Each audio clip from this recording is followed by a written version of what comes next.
All right, so now that no one is going to be paying attention to us Rightfully so. For the rest of the show, we'll try to make this last segment pretty quick. We got some big racing coming up this weekend at Gulfstream. We got the Holy Bull Stakes, a couple other 3-year-old stakes. We got the Swale, the Forward Gal, and we might be down there in Miami. John will be down there for sure. I think I might make the trip as well. We have West Point has Born Noble, who is a nice first out winner for Todd Pletcher, who's going to be in a one other than allowance. He got a 93 buyer first time out. Wow. We have Legalize, who we own a small portion of, who's going to be in the Swale Stakes, trained by Cherie DeVoe. What do you guys got going on? We have Deadpan in a grade 3 on the turf.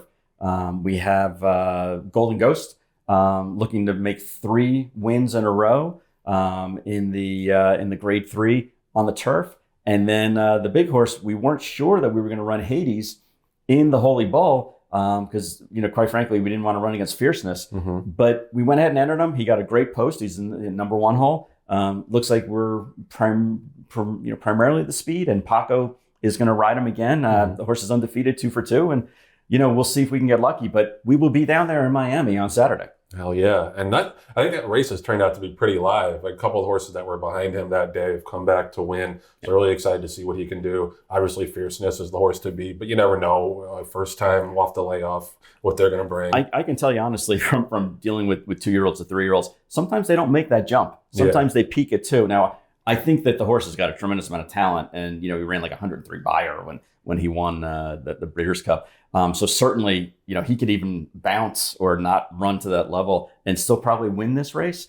But at this stage of the game, you can't avoid any good horses in any of these Derby preps. Yeah, no, I mean, the rubber's meeting the road real soon, and the Derby points are going to be very, very valuable. So even if you can run second or third, that'll, put a big step towards getting into the Derby field. And I'm excited to see what Fierceness does, because he's got those 3 races. He's got 2 monster races and the 1 total stinker, which, I don't know, maybe he just didn't like the slop that day. But yeah, it'll be interesting to see if he can continue on, be more consistent throughout the year, because he's going to have his running shoes on to win the Holy Bull on Saturday. Speaking of 3-year-olds and 3-year-old stakes, there was a little news that came out last night, because yesterday was we're recording this on Tuesday the 30th. Yesterday, the 29th, was the deadline that Churchill Downs had set for owners to move their horses from Bob Baffert to somebody else in order to be able to run in the Derby. And I was pretty surprised nobody did, really.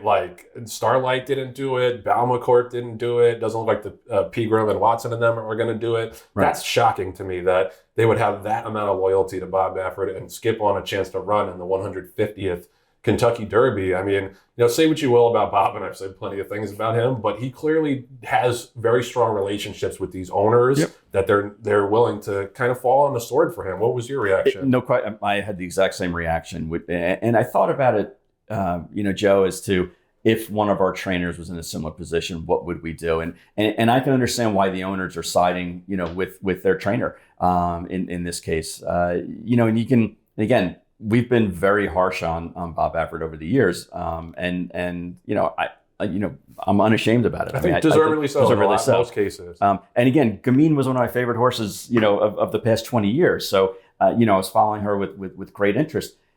But at some point in time, you have to look at Churchill Downs and say, all right, now they're just doing him a dirty. I mean, now it's been 2 years of a ban. The first 2 years of was the initial ban. And I think that even though he being Bob and his attorneys got into it on kind of laying out their dirty laundry for the public to see and saying, look how unfair Churchill's being, that wasn't the right thing to do. And I think they kind of stopped that strategy. But now Churchill's, I think, being really vindictive and basically saying, look, you embarrassed us and you tainted our legacy in the Oaks and the Derby.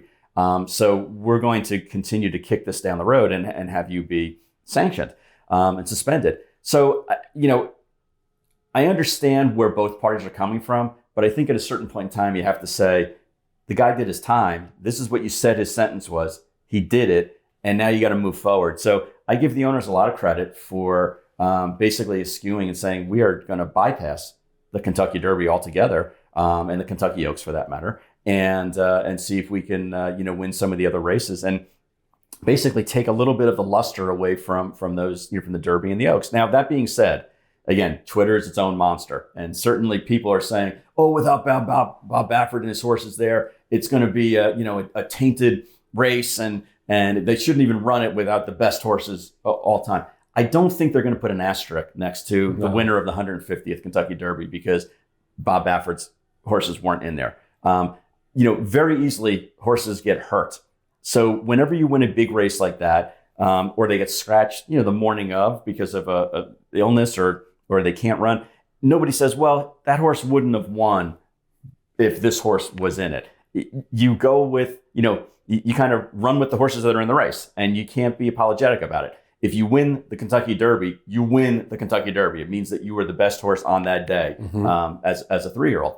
So yes, it's going to be a little bit watered down, but I don't think it's going to be so catastrophic that people are going to be embarrassed to stand up there with the trophy.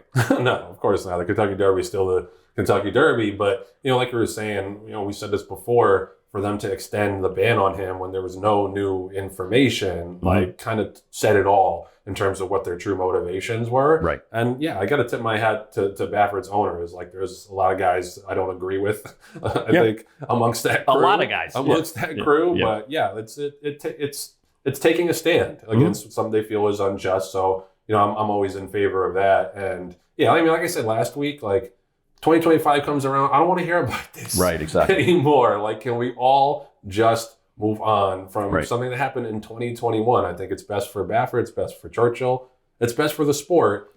2025, let's just have a derby with all the best horses, and let's squash the beef.